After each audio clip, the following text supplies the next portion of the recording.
साताऱ्यात शरद पवार आणि अजित पवार एकाच बैठकीला उपस्थित राहणार आहेत। रयत शिक्षण संस्थेच्या बैठकीला काका पुतण्या पुन्हा एकदा एकत्र येणार आहेत। दुपारी 2 ते संध्याकाळी 7च्या दरम्यान ही बैठक होणार आहे। साताऱ्यात शरद पवार आणि अजित पवार एकाच बैठकीसाठी उपस्थित राहतील। रयत शिक्षण संस्थेची ही बैठक असेल, ज्याला शरद पवार आणि अजित पवार दोघांचीही हजेरी असेल। बैठक दुपारी 2 ते संध्याकाळी 7च्या दरम्यान होणार आहे।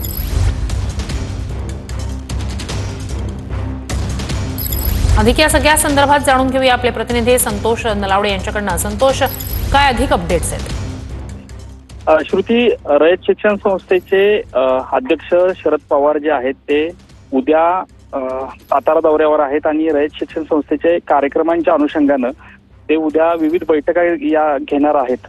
याच दरम्यान उपमुख्यमंत्री अजित पवार हे देखील छत्रपती शिवाजी कॉलेज जे आहे रयत शिक्षण संस्थेचं, याच ठिकाणी ते देखील उपस्थित राहणार आहेत। मॅनेजिंग काउन्सिलची जी रयत शिक्षण संस्थेची जी बैठक आहे त्या अनुषंगानं शरद पवार उद्या बैठक घेणार आहेत आणि या ठिकाणी स्वतः अजित पवार हे देखील उपस्थित राहणार आहे असल्याची माहिती जी आहे ती मिळाली आहे। श्रुती, नक्कीच ही अत्यंत मोठी आणि महत्त्वाची घडामोड। तुर्तास धन्यवाद तुम्ही दिलेल्या संपूर्ण माहितीसाठी।